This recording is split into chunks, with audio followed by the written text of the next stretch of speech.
Hello and welcome back guys to our PVFX. और ये हमारी after effects beginner tutorial series का part 2 जो कि है टूल्स एंड एनिमेशन। इसमें मैं जैसे कि नाम में है, इसमें आपको थोड़े बहुत टूल्स के बारे में बताऊंगा जो बेसिक होते हैं, जिनको बहुत यूज़ करना ज़रूरी होता ही होता है आफ्टर इफेक्ट्स में, एंड जो बेसिक एनिमेशन होता है और जो की फ्रेम्स होते हैं उनके बारे में। So without wasting any more time let's get started. So guys वहीं से चालू करते हैं जहाँ पे हम पिछली बार बंद किया था। बट बिफोर दैट मुझे आपको एक इम्पॉर्टेंट चीज़ बतानी है जो प्रीमियर प्रो के ऊपर भी इम्प्लाई होती है। सो जैसे कि मैंने पिछली बार आपको बताया था कि वीडियो कैसे इंपोर्ट करते हैं, प्रीमियर प्रो में भी अपन वीडियो इंपोर्ट करते हैं। बट एक बड़ी प्रॉब्लम हो जाती है अगर अपन जिस वीडियो को इंपोर्ट किया है काम करते हुए अगर अपन उस वीडियो को जहाँ पे वो सेव हुई है वहाँ से अगर कहीं और शिफ्ट कर दें या कट पेस्ट कर दें तो प्रॉब्लम हो जाती है, क्योंकि आफ्टर इफेक्ट्स और प्रीमियर प्रो इस तरीके से काम करते हैं कि वो उस जगह उस लोकेशन से लिंक हो जाते हैं। आई मीन टू से जहाँ से उन्होंने वो वीडियो उठाई है उस लोकेशन को उस वीडियो से लिंक कर देते हैं। तो ऐसा नहीं होगा कि अगर आप उस वीडियो को कहीं पर और शिफ्ट कर दोगे तो वो उस शिफ्ट हुई हुई वीडियो को यूज़ करेंगे, वो उस लोकेशन पे उस वीडियो को ढूंढते रहेंगे और उनको मिलेगी नहीं, तो ये एरर दिखा देंगे। और पॉसिबल है कि जो आपने सारा काम किया है वो सारा ख़राब हो जाए। So keep that in mind, and ये जब आप काम चालू करो उससे पहले ही वीडियोस को जहाँ पे फाइनल अगर आपको सेव करके रखना वहाँ पे रखना, उसके बाद में काम स्टार्ट करना। सो ये सब बता दिया है तो अब काम चालू करते हैं। हाँ गाइज, तो जैसे पिछली बार अगर आपको याद हो तो ये एक प्रॉब्लम आई थी कि जैसे हमने कंपोजिशन तो 1920x1080 की बना ली लेकिन वीडियो हमारी 720p की, तो ऑब्वियसली इसका साइज़ बड़ा करेंगे। तो दो तरीके हैं, या तो यहाँ से शिफ्ट दबा के साइज़ बड़ा कर लो, या फिर यहाँ पे एक एरो दिख रहा है आपको, उसके ऊपर क्लिक करेंगे तो नीचे और ऑप्शंस आते हैं। यहाँ पे ट्रांसफॉर्म के अंदर ये होते हैं हमारे गोल्डन पॉइंट्स, एक तरीके से कह सकते हैं, क्योंकि पूरे एनिमेशन में यही सारे काम करते हैं। तो अब जैसे वीडियो अटक अटक के चल रही है, अभी अगर मैं स्पेस, पहले तो मैं इसके ऑडियो बंद करूँ, इतनी ज़रूरत नहीं है। अगर मैं स्पेस दबाता हूँ, मतलब हाँ जो मैं बताना चाह रहा था वो इसमें तो नहीं बता पाऊँगा क्योंकि ये वीडियो अटक के नहीं चल रही है। बट कई बार ऐसा होता है हम बहुत लोड भरा काम करने लग जाते हैं तो उसमें बहुत अटक अटक के चलता है। उसके लिए क्या कर लेते हैं अपन, यहाँ से रेजोल्यूशन को फुल की जगह क्वार्टर या हाफ पे कर देते हैं। उससे जो व्यू पोर्ट होता है, जो कंपोजिशन पैनल में हमको दिख रहा होता है, उसकी क्वालिटी क्वार्टर भी चल जाएगी। ज़रूर ऐसा नहीं होगा कि जब अपन इसको रेंडर करेंगे तब क्वार्टर क्वालिटी में ही रेंडर होगा, ऐसा नहीं होगा। बस जो हमें यहाँ पे दिख रहा होगा वो क्वार्टर में होगा। तो चलिए गाइस अब इसको स्टार्ट करते हैं, इसका एनिमेशन एंड ऑल। जैसे मान लीजिए अब मुझे अगर इसका स्केल बढ़ाना है तो या तो मैं इसके ऊपर क्लिक करके टाइप करूँगा 150, मतलब मैं जानता हूँ कि ये 150 टाइप करने से इसका पूरा फ्रेम फिट हो जाएगा, या फिर Ctrl Z किया मैंने, या फिर मैं इसके ऊपर क्लिक करके राइट साइड में ड्रैग करूँगा तो भी ये मतलब इसकी क्वांटिटी बढ़ और कम हो सकती है इसे ड्रैग करके। सो ये तो हो गया कि कैसे हम इन नंबर्स को चेंज कर सकते हैं। अब आते हैं एनिमेशन पे। तो उसके लिए हम बनाएंगे नई कंपोजिशन। ओके, पुरानी कंपोजिशन को हम यहाँ से जाके कैंसिल भी कर सकते हैं और वापस भी खोल सकते हैं उसके ऊपर डबल क्लिक करके। मतलब वो कंपोजिशन आपकी डिलीट नहीं होती, वो यहाँ पे सेव रहती है। अगर आप यहाँ से डिलीट मार देते हैं उनको डिलीट बटन दबा के तो वो डिलीट हो जाती है।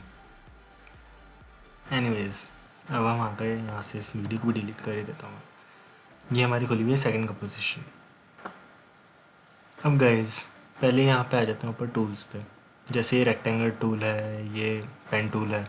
जैसे मैं पिछली बार आपको बताया था, आप यहाँ पे ड्रॉ करके, मतलब जैसे प्रीमियर प्रो में होता है, आप ड्रॉ करके कुछ भी शेप बना सकते हो और आप रेक्टेंगल एंड ऑल भी यूज़ कर सकते हो। ये बात ध्यान रखना गाइज, जैसे अभी तक तो ये इसका हिस्सा था, मतलब ये लेयर्स के बेसिस पे काम करता है ये सॉफ्टवेयर। एक तरीके से आप मान सकते हो ये वीडियोस का फोटोशॉप है। फोटोशॉप भी है एंड इलस्ट्रेटर भी है, क्योंकि ये वेक्टर बेस्ड है। मतलब आप इसको मैं इसकी क्वालिटी फुल कर देता हूँ। मैंने फुल करने के बाद में कितना ही जूम कर लूँ ये फटेगा नहीं। आई मीन टू से मतलब अभी तो मैंने इसकी कंपोजिशन 1920x1080 कर रखी है, तो इसकी लिमिट है। बट अगर मैं इसको 4K में बनाता हूँ या मैं इसको 720p में बनाता हूँ, डजेंट मैटर, क्योंकि इसका रेजोल्यूशन उतना ही फिक्स्ड ही रहेगा। आई होप मैंने जो बोला उसका कोई सेंस बन रहा हो। एनीवेज, अब अगर मैं इसके ऊपर क्लिक करके यहाँ पे एक और रेक्टेंगल बना देता हूँ, तो ये दोनों इस लेयर का पार्ट है। मतलब अगर मैं अब इसको ट्रांसफॉर्म करूँगा, अगर मैं इसकी पोजीशन चेंज करूँगा, तो ये दोनों एक साथ चेंज होंगे। बट अगर मैं अब इसको सेलेक्ट ना करके नीचे साइड में ग्रे एरिया में सेलेक्ट क्लिक करूँ अगर, और अगर मैं यहाँ पे बनाता हूँ, एलिप्स बनाते हैं, इसको शिफ्ट दबा के अगर अपन बनाएंगे तो एक परफेक्ट एलिप्स बनेगा, same with rectangle and all. So मैंने ये सर्कल बना लिया एंड ये एक अलग लेयर है, क्योंकि मैंने पहले बाहर ग्रे एरिया में एक बार क्लिक कर लिया था। सो अब आते हैं, पहले मैं इसको डिलीट कर दूंगा। अब आते हैं एंकर पॉइंट पे। अब अगर आप देखोगे, ट्रांसफॉर्म में जाता हूँ, मैं रोटेशन पे जाता हूँ। अगर मैं रोटेशन को क्लिक करूँगा तो क्योंकि इसका एंकर पॉइंट यहाँ पे है, मतलब एंकर पॉइंट इस तरीके से कह सकते हैं अपन, जैसे सन जो है वो इस पूरे हमारे सोलर सिस्टम का एंकर पॉइंट कह सकते हो। उसके चारों ओर सारी चीज़ें घूमती है, वो एक सेंटर है। आई मीन इस सर्कल का सेंटर यहाँ पे होगा, लेकिन वो ऐसे वेरीफाई नहीं हो सकता अभी, क्योंकि इसका एंकर पॉइंट यहाँ पे है। एंकर पॉइंट को इसके सेंटर में लाने के लिए हम यूज़ करते हैं ये वाला टूल, पैन बिहाइंड। इसको यहाँ पे लेके आएंगे और मैं कंट्रोल दबा दूंगा ताकि ये स्नैप हो जाए इसकी सेंटर में। हम इसको इसके कॉर्नर्स पे भी स्नैप कर सकते हैं वही कंट्रोल दबा के, बट ऑब्वियसली मुझे तो सेंटर में चाहिए। तो अब अगर मैं इसको घुमाऊंगा तो ये सेंटर से घूमेगा। एंड अब करते हैं इसकी पोजीशन के साथ में थोड़ा छेड़छाड़। और अब मैं आपको बताता हूँ की फ्रेम्स के बारे में। अब अगर ये आप देखेंगे, ये स्टॉप वॉच का जो सिंबल है, इसको क्लिक करने से यहाँ पे की लग जाती है, विच मीन्स कि ये 0 सेकेंड पे यहाँ पे रहेगा। यहाँ पे अपन इसको क्लिक करके थोड़ा और जूम इन में जा सकते हैं। ये फ्रेम्स में आ गए अपन, मतलब अभी अपन सेकेंड्स में थे, यहाँ से दूसरा सेकंड स्टार्ट हो रहा है अभी, मतलब समझ रहे होंगे आप, आई होप। यहाँ पे first second, second second, third second, उस तरीके से रखा है। तो अब अगर मैं चाहता हूँ 1 सेकंड होते ही इसकी पोजीशन मैं चाहता हूँ यहाँ पर रहे, तो मैं इसको यहाँ पे ले आया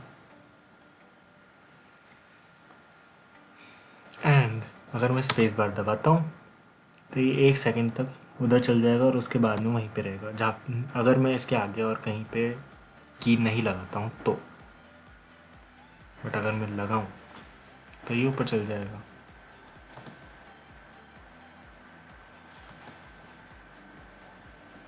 तो ये हो गया guys basic animation.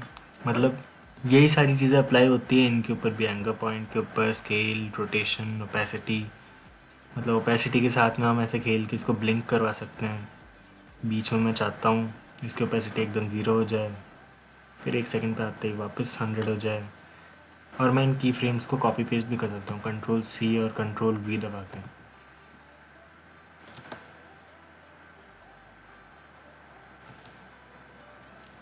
I hope आपको समझ में आ रहा हो।